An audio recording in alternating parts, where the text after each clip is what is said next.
I wish that every salesperson just understood this, and it helps inform everything. Is training something you did, or is training something that you do? Manage their behaviors, coach to their attitude, and train their skill and technique. We don't advertise on TV with Rolls-Royce because our clients don't watch TV. And then ask another really good question, like, did that resonate on any level?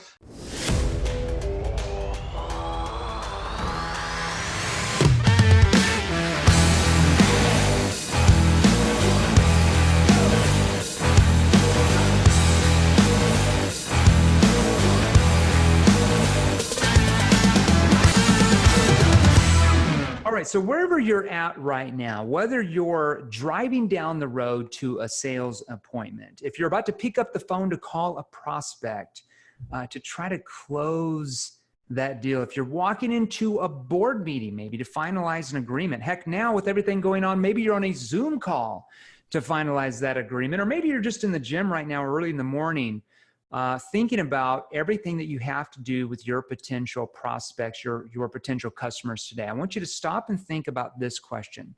What does it take to be a top 1% salesperson in your industry? What does it really take? Is it just hard work?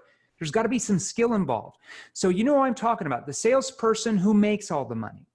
They get any promotion they want. In fact, they turn down promotions they don't want. They have all the respect from the owners in the company, senior management. Everybody loves them because they lead by outselling everybody else. They lead by example.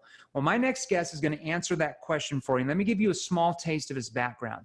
My next guest is the president and CEO of a company called Absolute Sales Development Incorporated, based in Miami, Florida. It's a multi-million-dollar sales and sales management training company. Now, he works with highly motivated entrepreneurs, business leaders, and companies who are ready to work smarter, commit their time, money, and energy to attract new clients, sell more, and generate more profits. His motto is, hope is not a high growth strategy. I love that. Hopium is a drug that so many salespeople and companies are on, where they hope and pray they're going to make sales. Now, he's written 2 best-selling sales books. We're going to talk about them today. Please welcome to the show, Mr. Antonio Garrido. Antonio, how are you? Hello. Thank you ever so much for the invitation today. You got that spot on. It was well pronounced. Hey, you know what? Here's what I do. If I mispronounce a name on the show, I always fall back to what my mom taught me when I was a teenager. She said, look, if you pronounce a name wrong or you misspell something, just tell people you're from Arkansas. We don't know how to pronounce names or spell. And everybody laughs. Everybody's like, oh, you don't know, but that makes sense. You're from Arkansas. I don't blame you at all. And everything is forgiven. I know, right? Everything is forgiven when you say you're from Arkansas. So I'm excited to have you on here because sales trainers today, I see so much regurgitated stuff. Sure. That is from the dinosaur ages of selling that just doesn't work. Right. I know, I was in the trenches. Sure. And what you talk about in your trainings is talking about using techniques and questions that work with human behavior rather than using old school techniques that actually work against human behavior, that cause that wall of sales resistance. So I want to dive right into your story and kind of give our listeners a feel for your background and really how you arrived at being one of the elite authorities on sales and persuasion. Can you tell us maybe a little bit more about your background? We know you're British. And how this started for you. Like, how did you learn all these skills? Wow. Okay. Good question. That's a good one. That's not a short one. So I originally, when I first came out of university a million years ago, I was an architect, right? So that's what I wanted to be. And my father and my parents, we were all sort of like, you have to be, go to university and become a professional, right? And selling and sales really kind of wasn't a profession. And I don't speak smart to the air when I say that.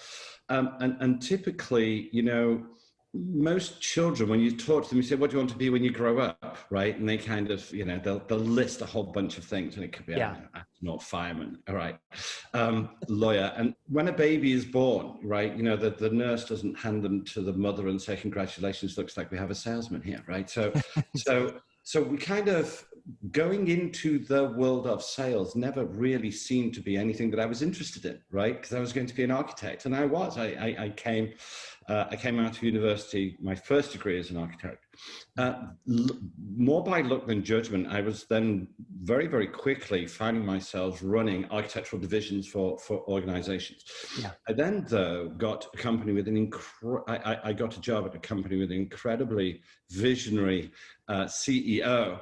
Okay. And we met on a building site, and he said, I'd like you to come and run one of my divisions. And I said, oh, the architectural division. He said, no, sales and marketing division. I went, but I'm an architect. He said, I know you're going to have to go back to university. And I went, to learn what? And he said, strategic business management, do an MBA in that, and then you can come and run one of my divisions. And it seemed like the most bizarre situation to find myself in. Sure. And he was an American, actually, interestingly enough, that was in the UK. And you know how Americans, they have this thing, or they used to at least, where they found talking about money rather displeasurable.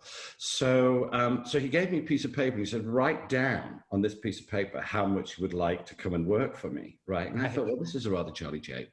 So I think I'm fairly certain I trebled my salary and just put an outrageously preposterous proposal together, and I slid it across the table to him, and he looked at it and he said, gosh, you in an American accent, which I promise I won't try to do.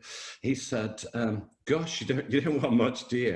And I said, well, I do, but so do you. He said, well, what do I want? And I said, you want me? And he went, okay, let's do it. And I drove home from this building site that I didn't even, I just met this chap, right? But we got on famously well. And I went home and I told my parents, I think I got a new job today. And they said, I didn't see you were looking for a new job. I said, gosh, neither did I. So anyway, that's the distillation of the story. So I ended up working for this guy and found myself, I mean, it was a huge organization. Yeah. God really knows how it happened. And I found myself running a team of about 30 salespeople and marketeers. Right. And I was an architect. Yeah. So, but it wasn't the construction industry. It was in our field.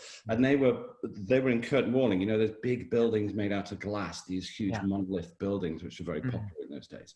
And so then I went back to university, learned marketing and sales, right? So I then got an MBA in strategic marketing and found myself a marketeer more than anything else, right? Sure. Because they don't teach you sales in university. They don't teach you what questions to ask and how to get them to, close themselves, No, but what I did learn, and this may upset some of your listeners, right? Because I am very visual, and I'm not going to be able to, show this on a piece of paper, but sales is a subset of marketing. So if you imagine like a Venn diagram, you don't have sales over here, marketing over here, and then joined in the middle in some way. Sales falls into marketing.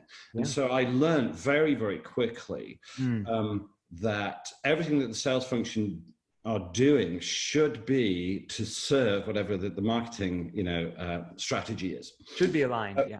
Yeah, so I then committed my life to learning everything I could about sales and marketing and forgot all about architecture. That being said, I'm still very visual. And so if I have, if I'm in a meeting or if I'm in a sales interview, I will always, grab a piece of paper and draw pictures for people because I think that helps them understand what's going on. But anyway, that's the genesis of how I fell into sales and marketing. You fell into sales. Now let's pivot.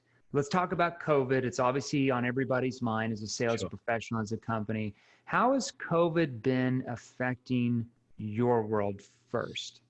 So within about 2 weeks, so let's say mid-March, right? So when it really kind of hit our world, I very quickly, again, kind of visually, I map everything out, and all the books I do are mapped out. All of the sales meetings that I have are mapped out. All of the coaching sessions I have are mapped out. And I realized very quickly that COVID was affecting the whole world in kind of one of three ways. That the companies very, very quickly, with no planning and no preparation, because nobody in 2019 had a line in their business plan that said COVID, right? None of them, not one of them, right? Sure. And so everybody was entirely unprepared for, you know, the enormity of what was about to befall them. Yeah. So it very quickly occurred to me that the world fell into one of three buckets. Yeah. So let's say bucket one, right? If you found yourself in critical infrastructure, right? So if you found yourself in, I don't know, food distribution, because you remember everything was flying off the shelves, or if you found yourself in, you know, sanitation, or if you found yourself in video Zooming, right, video conferencing and so on, that your business significantly jumped up hugely. Of course, yeah. And that in itself created its own pressures and stresses, right down to the sales function. And now you're having quality spills all over the place, and you're trying to, how do I service my customers? So that bucket one, it affected people in a range of ways. Sure. Bucket two was kind of somewhere between 15 and 50% decline. And that stressed the business in a whole different way. And then let's say bucket three, to use some marketing terminology, catastrophic terminal decline. So the best way to describe it is, you know, if you were in hotels and conferencing and gyms and so on, you effectively found yourself trying to sell black and white TVs, and when color TVs came along, right? So what we did very, very quickly is we established which of our customers, which bucket they fell in, right? So they in bucket one, who have a whole different range of stresses and pressures, bucket two or bucket three. And we had to change our strategy dependent upon which bucket our customers found themselves in. So whether it was pivot, hoard cash, you know, sit it out, that looks like it's a longer haul than we all thought, or whether it was supply chain and sales. Yeah. Well, 100%. It definitely, the buckets are so true. I mean, Zoom went from about 10 million subscribers to over 300 million within about 3 months. And didn't they do well? Yeah, I think they've done pretty well, right? So, but that can create a lot of tension, a lot of stress. Now, let's dive a little bit into your book. Okay, and I've read this book a few years ago. It's a great book, Asking Questions the Sandler Way. Why are these questions so vital and important for a salesperson to be asking? I think so again, visual, mapped it all out. I over probably about 15 years or maybe 20 years, that's how old I am. I had been mapping what are the challenges that salespeople, sales managers, leaders, what do they have? And here they are, right? So I'm going to list them fairly quickly, and then we'll figure out what's the common denominator to address all of those. Sure. First of all, I'd like to ask your listeners that are listening here or listening to the recording, to answer this question. It's a theoretical question, but at the same time, it's a critical question. What percentage of the time, Jeremy, do you think that our prospects and clients tell us the truth, the whole truth, and nothing but the truth? What do you think? I would say, depending on your questioning ability, it depends on that. I would say most salespeople that might not understand what you do or I do, I would say most of the time they're not telling the salesperson the truth. They're not telling them the truth, the whole truth, and nothing but the truth. So it's somewhere south of 100%. So I think that one of the issues that we have to deal with is how do we get to the truth? And what our clients and prospects are telling us is not the truth, the whole truth, and nothing but the truth. They're telling us a version of the truth that they think it's in their best interest to have us believe. So we have that as an issue. The other thing is, typically, if you talk to a buyer and they're terribly busy people, you know, they'll give salespeople a limited amount of time. The salesperson wants more time typically than the buyer wants.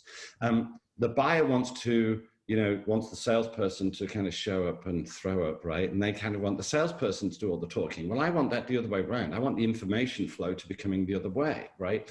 And so we have to, our value as a salesperson, and this is key, is more measured by the information that we gather than the information that we give. Also, that if we just sit in front of a customer and just ask them a bunch of banal questions, I mean, then you're just another vendor, right? So one of many. And so questioning is one of the key ways to differentiate ourselves. If we look and smell and feel and sound and taste like our competitors, how are we going to get treated the same? You become commoditized, right? So it's asking the right questions at the right time in the conversation, but most salespeople have just been taught, I hate to say it, they've been taught how to ask surface questions. Yeah. When you only ask surface questions, you only get surface answers like you talked about from the prospect. They give you a little bit. You have to be able to ask clarifying and probing questions off those answers to really dig much deeper with that prospect. It's like peeling the layers off an onion.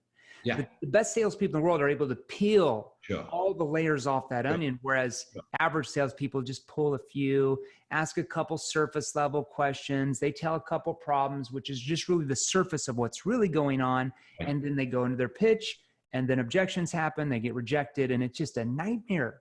Why? Exactly. Well, because you're right, because they're not asking the right questions. So before I tell you some, and I'll give you some examples of some dreadful questions and some terribly interesting questions. Yeah. I typically, when I'm doing one of my talks back in the olden days when I used to get on stage and there were conferences and seminars and so on, and it's all kind of done virtually now. I would typically, well, let's just first establish this, that if we're meeting with a prospect, let's say for 60 minutes, just for the sake of a number, we have limited real estate, do we not? So we can't ask, how many questions can we ask? We can't ask 500, because you can't ask 500 questions in 60 minutes. You don't sound like an FBI guy interrogating them for sure. Right. And actually, I interviewed some FBI chaps for the book. I think it's chapter 10. But so the most important question of all the questions that a salesperson needs to ask, and this is what I typically ask is when I'm on stage, and when we ask them, they go, why and who and all of that kind of nonsense. The first thing we have to do is get permission to ask for lots of questions. Because if we don't get permission to ask lots of questions, they feel interrogated, right? So they feel pressured. So, okay, so we're going to get permission to ask for lots of questions. And so once we have permission for something, then we just do the thing that we've just been given permission to do. So we need to ask permission to ask questions. We need to use some really, as you say, some psychologically important words. So words like fair make sense. You're comfortable with that. So get permission. Then let me ask you what I think is a really dumb question, a real tactical, surface level, pointless questions. If I'm talking to a CEO of a company and I say, hey, Frank, could you just take a couple of minutes and tell me a little bit about your business? How long have you been the CEO around here? Remember, we've got limited real estate, and I've just blown one question, right? Where I could find that question in LinkedIn, website, literature, right? Anyway, just a surface question. It has no relevance of you making that sale. Right. And what does that say to the CEO or the prospect about you as an individual? Not good, not much. Well, yeah, they view you more as a salesperson who's there to sell them something, right. Whereas the best questioners and the best listeners are viewed as more of the trusted authority, right, who's there to actually help them solve their problems and get them where they're wanting to go. Exactly. So I'll have a pre-call plan before every call, and every salesperson listening, please, please, please, if you only do one thing from today, do that and then a review afterwards. So I'll say to myself, rather than ask, how long have you been the CEO around here, which is entirely pointless. We think it's a bonding and rapport question, and I promise you it isn't. I would rather say, hey, Frank, could you take a couple of moments and describe for me kind of what you're seeing in the marketplace right now that's most worrying, and maybe over the next 2 or 3 years might go the furthest to maybe erode some of your competitive advantage, right? Yes.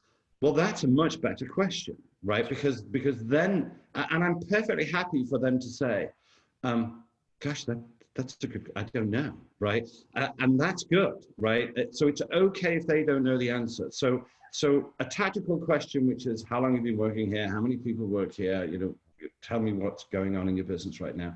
That they're just surface level, as you say, pointless questions. But questions that betray real issues, what's going on a much more strategic level within their organization. And I don't care whether you're selling paper clips or photocopy paper.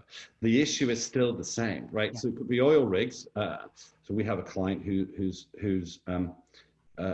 target is one oil rig every 9 years, right? Can you just imagine, right? The billions of dollars. And we have others that sell photocopy paper, but still asking really smart questions that differentiate you from your competitor. Well, yeah, if you walk in there and just say, hey, John, you know, what keeps you awake at night? You know, right. Just, blah, everybody asks that question and they know why you're asking that. Like right. What you're describing is you have to be what we call the best at problem finding. Okay. It's not just good enough in our day and age to be great at problem solving. You have to be a problem solver, but if they don't buy from you, you can't solve their problems. Exactly. In our day and age, you have to be even better at problem finding. And that means asking the right questions at the right time in that conversation. Sure. Okay, that uncover challenges and problems that your prospect doesn't even know they have. We have to realize prospects, for the most part, don't even know what their problems are, right? When you first talk to them, or maybe they don't know the extent of the problem or the root cause of the problem or the potential consequences if they don't do anything about solving the problem, right? So without helping them uncover those problems in their own mind, which they can only do by your questioning ability, it's impossible for them to ever buy from you so you can solve the problems. We have to be great at problem finding. You hit it right on the head. Problem finding, and again, comes back to they have to believe that they can tell you the truth, right? So it comes back to that truth issue again. The trust. Exactly. Trust. Yeah. So John, with your permission, what we can do is, if you'd like, I can ask you a few questions to find out a little bit more about what you're doing now, about X, Y, and Z, to see if I can even help you in the first place. For example, see, right, you're asking their permission. And when they give you that permission, they want to know what these questions are, right? It's like they don't feel triggered. They don't resist. Right. It opens them up because they feel like you're open to them and they're going to open up to you. Right. That's exactly right. And if I could ask everybody to listen, just remember these 4 golden rules, right? Really critical. I wish that every salesperson just understood this, and it helps inform everything. And it falls into, there's 4 principles. And I'll just list them out and then people can pause and write them down. So rule number 1 is they never believe what you tell them, right? So they never believe what you tell them, which kind of means don't tell them anything. Rule number 2 is they rarely believe what you show them. Right? So show them literature and all that kind of nonsense, right? Rule number 3 is they'll often believe what somebody else tells them. And that means get really good at third-party stories, right? So when an issue comes up, you say, that's really interesting. Can I just share with you a quick story? Someone else asked me that question about 6 months ago. Do you want to know what I told them? Right? And the answer is always yes. That's a universal yes. And rule number 4 is they always believe what they tell themselves. So your job, so by the questions that you ask. So your job is more than anything else, and it refers back to what you were saying earlier, Jeremy, is a process of guided discovery where they have to discover for themselves. They have to say to themselves, this is the chap that's going to help me out. And here's what happens. If you do it really, really well, and let's imagine you do all of this tremendously well, you get to all the issues and you get to the truth, and you're not trying to persuade them, that you're helping them discover for themselves. Let's imagine that your quotation, your proposal, let's say is $400, whatever it is that you're selling. Sure. And your competitor who's asking these trite, boring, samey, pressured questions, they're also $400. Who's going to get the gig? You. And even if they were more money. Even if that's where I was going next. You're more money. Exactly. They're going to view you as more of the authority that's going to get them the results they want over the person who's cheaper, who might not get them the results. Right. And so in the 16 years that I've kind of been doing this, I have never, ever, ever heard when I've asked people, why did you buy from us? They have never, ever said, oh, because you were the cheapest we could find. And in fact, the day that they say that, I'll probably throw myself off the roof, right? So if you do it well and you're the same price as somebody else, you're going to get it every day of the week. So then you've got to say, well, what if I'm 2% more, would I still get it? Of course. 3%, of course. 4%, 20%. And you differentiate yourself that way. Because if you don't, then the only way to differentiate you from your competitors is on price. And that's then you become commoditized. Yeah. And so many salespeople get commoditized by the way they communicate. It's like you get stuck in this little box that they put all these other salespeople that cold call them 100 times a day, and you're no different than they are. You're just bothering them, so they're going to try to get rid of you. And so they differentiate you on price. And do you know what? That's not good for the sales guy, but neither is it good for the prospect. Yeah. Getting the cheapest solution. Everybody says, it's the cheapest. I look at brands like Bentley, right? And Rolls-Royce and so on. They work hard to find the right kind of people. How do you imagine, and I'm not sponsored by Bentley, I promise you.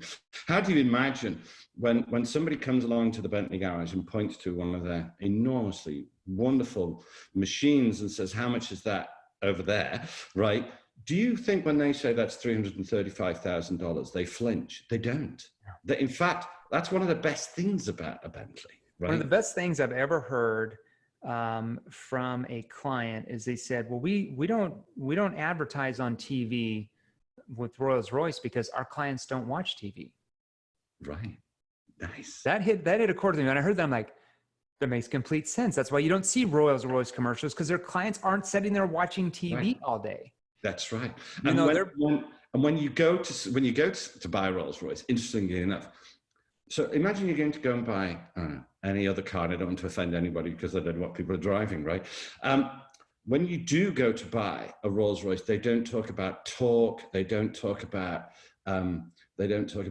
how easy it is to maintain and change the spark plugs, because they don't do that stuff. Like somebody else does all of that for them. So yeah.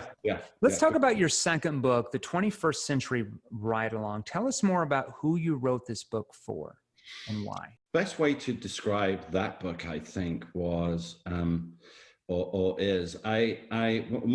of my the very first sales job I taught about, that they really wanted all of the salespeople in the field to improve significantly, and a big part of the job was actually from a sales and marketing perspective to spend time in the field, see what customers are actually saying, and ride-alongs or field accompaniments or whatever language people use was a very, very big part of the job.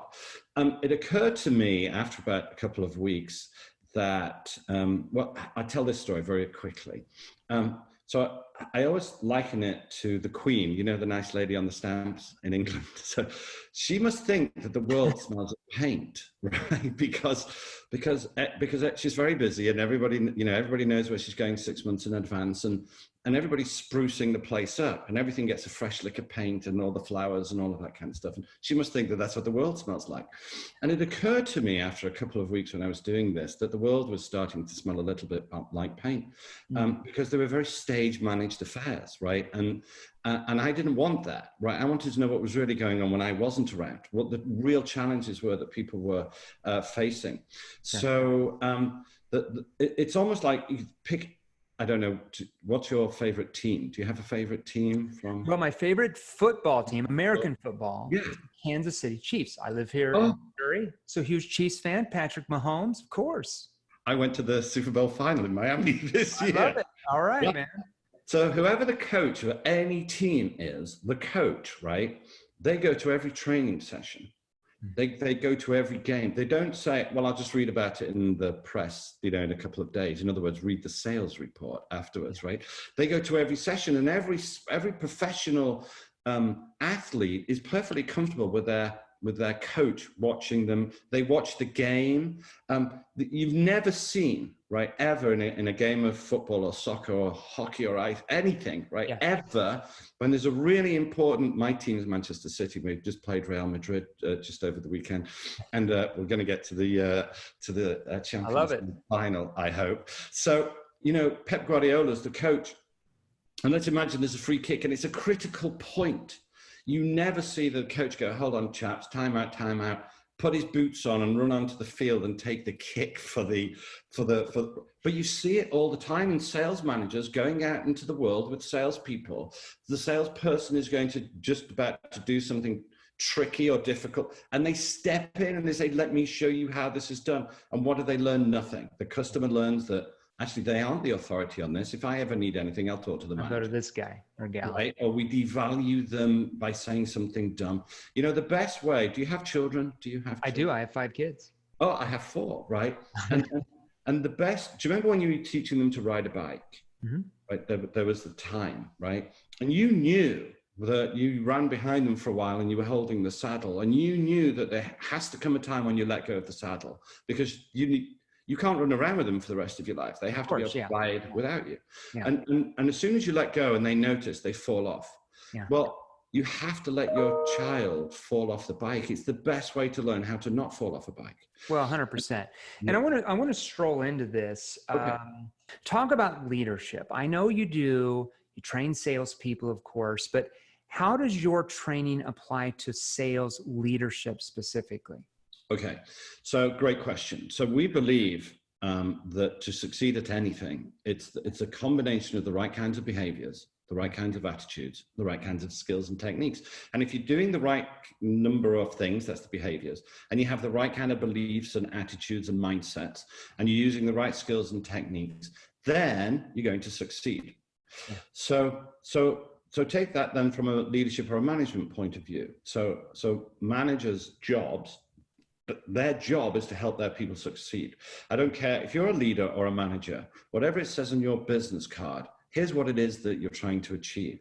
You're trying to improve results, number one, by building a team of people, because a team achieves more than a group of individuals, who are self-sufficient, who can get on with things when you're not around, with a high degree of skill so that they do good things, and a high degree of motivation so they do lots of good things, right? So self-sufficiency, high degree of skill, high degree of motivation, that's your job, right? And improve results by doing those things. Yeah. So that means if the most successful sales individuals have the right behaviors, the right attitudes, and the right techniques, then your job as a manager or a coach of whether it's Manchester City, right, or the Kansas City or whatever, your job is to help manage their behaviors, coach to their attitude, and train their skill and technique. Here's the thing. Most leaders, they think I'll manage behaviors, I'll manage attitudes, and I'll manage skill. They think that one size fits all because they're good at managing and terrible at coaching. Right. So we've got to manage the what, train the how, but coach the why. And so the best managers, the best leaders are coaches. And so we spend most of our time coaching the coach, right? Teaching them how to coach, because even if you teach them the right questions to ask in that sales conversation, it's not the same as if you teach them why you're even asking that question in the first place. What's the psychological power behind that? And what are the consequences if you don't ask that question? Exactly. What's going on in the prospect's mind? Otherwise, it sounds like you're reading from a script and you're not understanding the flow, because not every conversation goes perfect, and they might throw you off the yellow brick road, but you have to know how to adapt and ask a different question, maybe that's not on your script, to pull them back over. And you have to understand the psychology behind that methodology for sure. That's exactly right. So we spend most of our time with our leaders and managers in the coaching piece, because could I give you an example on cold calls, for example? Yes.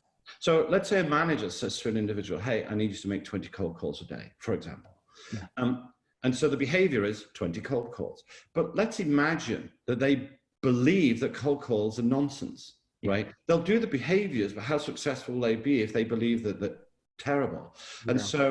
And so we as leaders and managers, we need to work on the belief set, because if you believe, and for those again that are listening, if you just write BEAR, B-E-A-R, so the 12 o'clock B, E at the 3, A at the 6, and R at the 9, right? Just this very, very quick model. I know I'm very visual, right? So if you believe that cold calling is nonsense, right? That because if anybody cold calls you, you just slam the phone down, right? So you believe that the world is like you, but that's not the case.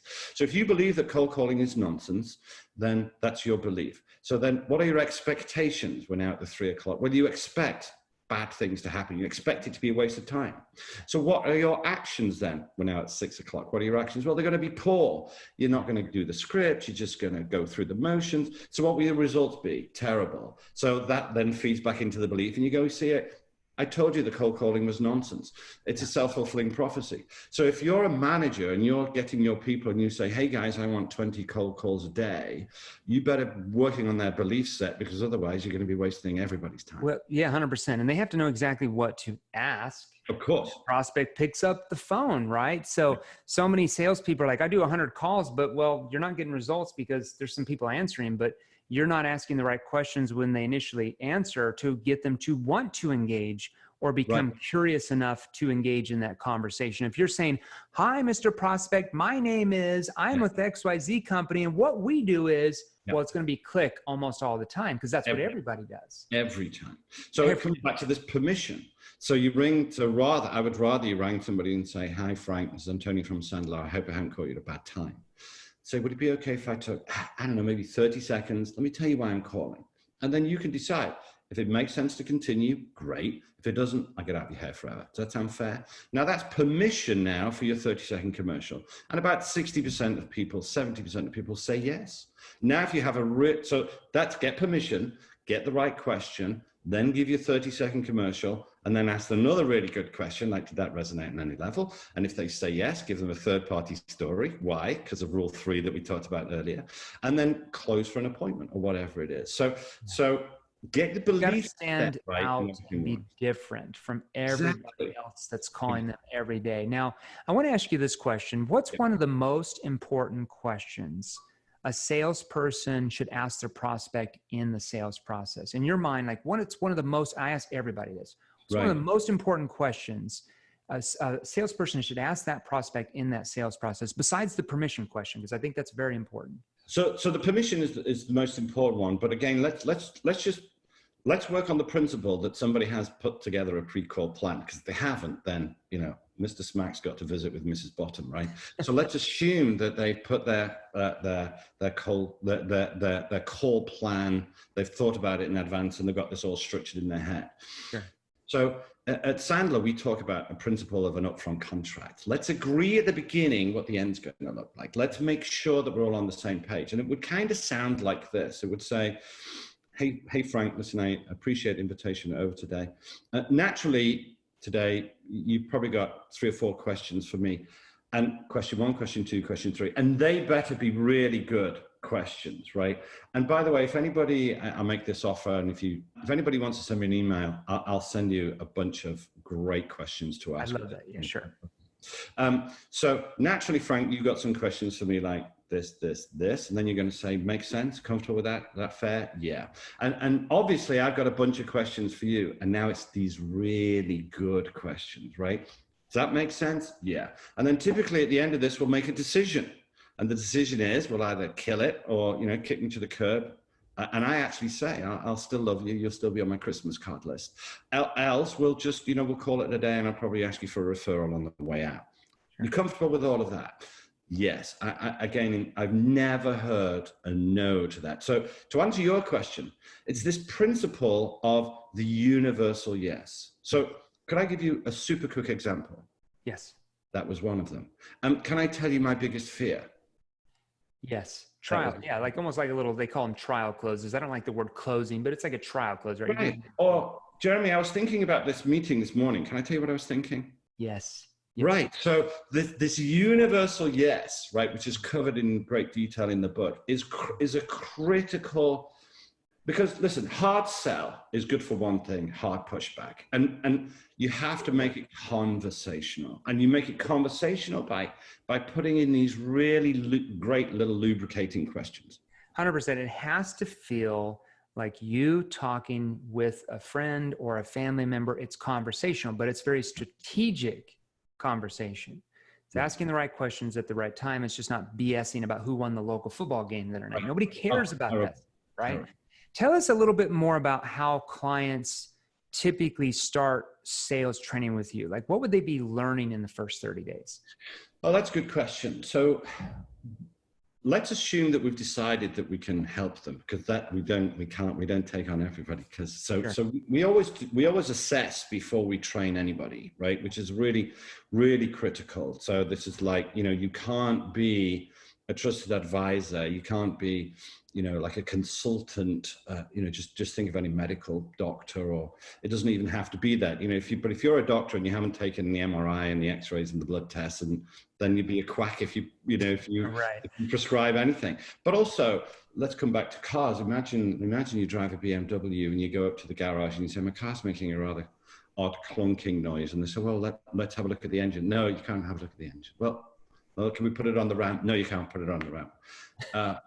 well, can we just kind of tap into the computer and no, can't do any of that. But how much to fix it and what will it be, right? So you get the idea. So the first thing we do is once we've figured out what their issue is, because we don't do cookie cutter training, right? Because otherwise you just, read a book, even though I do like books because I write them and I hope that people read them. So the first thing we'll do is we'll take them through a process, assuming that we can fix them. We figure out, we teach them how to do bonding and rapport to a very high degree of, sophistication and execution. And it's not just as you say, did you watch the game last night? That's not what. It's not bonding. Right. So we figure out that bonding and rapport, the pattern interrupt, the getting permission to ask questions. Then we do the upfront contract, right? Agree at the beginning what the end looks like. And then we go through our qualification phase, which is pain or the issue, money and decision. We've got to figure out how to get those done. Then we get into the fulfillment stage, which is the presentation, the quotation, the proposal. Then post-sell. And so we teach them all of that kind of stuff in probably the first 10 or 12 weeks. Then we'll teach them how to prospect like a lunatic, right? And I don't mean just frenetic. I mean, prospect in a very effective and efficient way. Skilled prospecting. Skill-based prospecting. So that's really what we'll teach them every week, because we believe that, and this is going to be odd for a sales trainer to say, the sales training doesn't actually work, right? So we believe in constant reinforcement over time. Well, you have to have it. A big saying of ours is training something you did, or is training something that you do. And it's something that you do if you want to make hundreds of thousands of dollars a year as a sales professional, because the moment you stop training, you start losing sales that you could be making. It doesn't matter. In my sales career, at the pinnacle of my sales career, I was making close to $3 million a year in straight commission as a W-2 salesperson. Yeah. Okay. And salespeople would get in my car and I would have sales training on and they're like, what are you doing? Like, you already know everything. You make 100 times more than everybody else in this whole industry. Like, it's not even a comparison. Well, the reason why I do is because I outlearn all of you. Right. I'm learning the right skills to do. And a lot of what I even learn from sales trainers doesn't even really work that well, but maybe I'll position it differently, or I'll tweak the question a little bit more. Like, there's always a little golden nugget I can learn from anybody. And I think it was always shocking that salespeople thought like, well, this person's already arrived. Why is he still learning more? Well, because to make more, I have to learn more. Comes back to this principle that we started this whole conversation, so well done, about professional. What does professional mean? Are you going to be an amateur salesperson or a professional salesperson? An amateur kind of practices till he gets it right, and a professional practices till he can't get it wrong. And when I'm an architect or a doctor or a lawyer, we have to do CPD, continuous professional development. And why salespeople think, oh, I've figured this out and I don't need to continue to learn, is bonkers, right? And it's those are the people that we don't want to train, those guys that think they've got it all figured out. Because if doctors and pilots and lawyers and architects and the Kansas City Chiefs practice every day to get better. Tiger Woods, arguably one of the greatest golfer of all time, as a hitting instructor, and he's practicing every single day. And he's Tiger Woods. And if Tiger Woods has got to practice and get a coach and learn how to get better, then crikey, your listeners do. Crikey, we probably should. Hey, I can't thank you enough for being on here today. This is a great conversation. Yeah. Really going to help everybody that's listening, that's tuning in. Any final thoughts or advice for our listeners? Yeah. So I guess if I could give you one piece of advice, other than believe those 4 rules that we talked about, every sales guy, let's just turn questioning around just for 1 second. Every sales professional gets the same 20 questions day in, day out, week in, week out. You hear the same questions, right? So I'm now not talking about asking, now I'm talking about responding to. They'll be in a slightly different pair of pants, but it's the same 20 questions. Sure. Start tracking the questions you get. Start writing them down and then crafting, and I mean crafting, in front of your laptop. This is win sprints for the for the football players, right? Your answers to those questions, the stories that go along with those questions, the examples that you want to give. Don't don't do any of this stuff by the seat of your pants, right? This is flight simulator training for pilots, right? And when you get back on planes before too long, you'll want them to have been in the simulator. Well, this is you. And role play your answers with people around. Find a swim buddy. Role play your answers, because the first time you do something isn't at the Super Bowl. Well, yeah, 100%, right? You hit it right on the head. Now, how can our listeners learn more about you and your training? I know you talked about a special offer for our listeners, like once in a lifetime. Tell us more about what that looks like and where it's going to get them. So I think the best thing to do is to jump onto our website, which shows you all of the team, everybody. You might not like the look of me, just pick somebody else, right? Have a look at our guys. Go to absolute as in the vodka, but I hate that. So absolute.sandler.com. That takes you to ours. So it's www.absolute.sandler.com. Or do you know what? I probably going to regret this. Just call me or text me. Shall I give out my mobile? Would that yeah. You can give out the mobile for sure. All right, text me. I promise you we'll get back to you at some time soon, as soon as we can. 786-527-0277.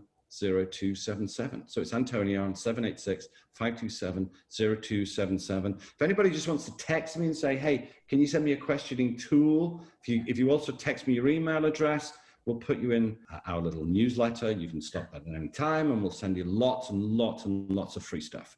I love that. Antonio, I can't thank you enough. It's sometimes rare for me to even be a sales trainer that really understands human behavior and the right techniques to use to influence humans to really how to instead of a push dynamic, it's more the push-pull, where instead of you pushing them, they push you back, you're pulling them and they're pulling you back. Exactly. Okay. So well done, my friend. Thank you, sir. Awesome. We're going to have you on again. Oh, I can't wait. Now, if you're serious about joining the top 1%, I mean the top 1%, and you want to experience more training content just like this, click the links right over there. Right over there, they're exactly what you need to see next. You see, I release new episodes featuring top salespeople and sales authorities, multiple six-figure, high six-figure, even seven-figure earners every Monday, Tuesday, and Wednesday every single week at 10 a.m. Eastern, 7 a.m. Pacific Standard Time. And if you're new here, do yourself a favor and smash that subscribe button right below, and join our new Facebook group, Sales Revolution. You see, it's free, and there's a link in the description below just for you. We put it there for you. Finally, I make posts on Facebook and Instagram each and every day with more tips and training, so be sure and follow me and turn on your notifications.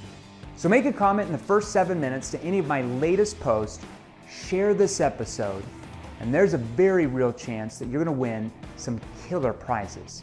And here's the thing, don't sit on the sidelines. Don't be like everyone else. Get into the game.